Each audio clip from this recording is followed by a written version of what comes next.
Do you have that difficulty? You're used to calling them by their first name, and then right. I was like, he's a deacon now, but he wasn't a deacon then, and he was a deacon then, but he's a father now. Yeah, I'm having a hard time telling the story. Oh yeah, it's tough, and especially because with each other, we don't call each other. So, but we try when we're in front of people, you know. So I try to say Deacon David Michael when I'm with young adults at St. Faustina, but sometimes, Father David Michael. I just messed up already. It's complicated for sure, especially we're deacon for a year, 13 months. So, but behind closed doors, just first names. Yeah, typically with kind of your contemporaries. Now, when you're in seminary and a guy becomes deacon, you like to call him, like it's cool. And a guy becomes priest. Yeah, of course. Initially, you're kind of doing it just like to a little tip of the hat, Father David Michael. It's just fun to say. And then the other joke is that people, like once you get ordained, you stop calling priest father. And so Father Chad talks about, like with our vocation director, Father Richard, being like, how's it going, Richard? Like right when he got ordained. I think he might have said it like in the blessing line. Oh, that would have been hilarious in the blessing. Oh, wow. And I think like he told Father Drew Wood, I think he said, I guess I can call you Drew now. And he goes, please do, Father Drew. So, that's hilarious. You got the cameras on you, people taking pictures and everything, and then you say things like that. And we all look forward to that day. I cannot wait.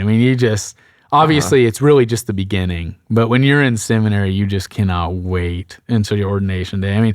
There's times where I'm like in prayer. It might be like a holy hour that I'm even serving, and I'll catch myself thinking about that day and almost tearing up. Wow. And it's like, oh man, he must be in deep prayer. And it's like, no, I'm just thinking about the greatest day of my life. Because you talk to priests, and they love ministry. But they're like, man, just that day, just the unbelievable high of entering into the priesthood is hard to beat. That's the wedding day. Yeah, it is. That's the wedding day for y'all. Yeah. So in this area right now, so with Father Chad, that's that weird area because you're contemporaries, but you're not a priest yet. Yes. So it's still Father Chad right now? Well, I call him Chad. We're so close. I call him Chad to his face. In front of people, I try to do my best to say Father Chad. I really try. Because I don't want people to hear me say it and be like, oh, he's just Chad. It's like, no, he's a priest. But he trolls me. Because there's obviously a difference between a priest and a deacon. So we'll be at situations like we're eating dinner or whatever, and he's like, Chris, let me give this a real blessing. That kind of stuff. It's like, it's cool. That's hilarious. Yeah, there's... Step aside. And then I'll kind of joke, like try to like sneak one in, I don't think he got your food. I got you, That's hilarious. So the dynamic now, let's say with your friends who've discerned out, that's a different thing now completely, because you can joke now with the guys who've eventually become deacons, transitional deacons and priests, but that's kind of a weird territory with your friends who've discerned out. Huh? Oh, for sure. So I've got a couple really close friends who I still talk to a lot who have discerned out. And one of them, he's getting married in April. Father Chad's doing the wedding. I'm deaconing. And then a bunch of clergy are coming. I think Father David Michael is going to come. It's going to be really fun. They were smart to do a Friday night wedding. That's good for priests. Yeah. Other people are like, why is this wedding on Friday night? And he's having all of his old clergy be able to come.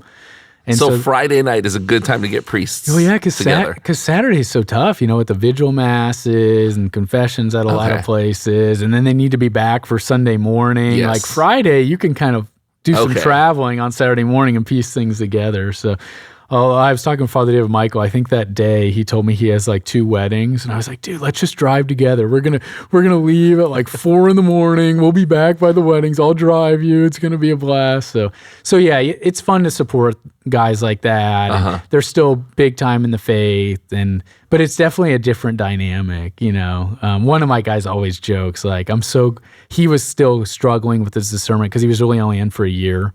And he'd be like, I'm so glad that we had a conversation and you told me I'm not called to the priesthood so I can lay that to rest. He would joke about that. I'm like, I did not tell you that, Kyle. His name's Kyle. Funny guy.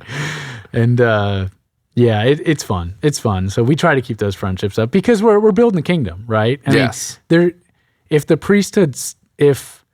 the high priesthood of Jesus Christ stops with priests, there's no point. Like a priest is not a priest for himself, and so they're very happy for us. It's fun to have them at ordinations.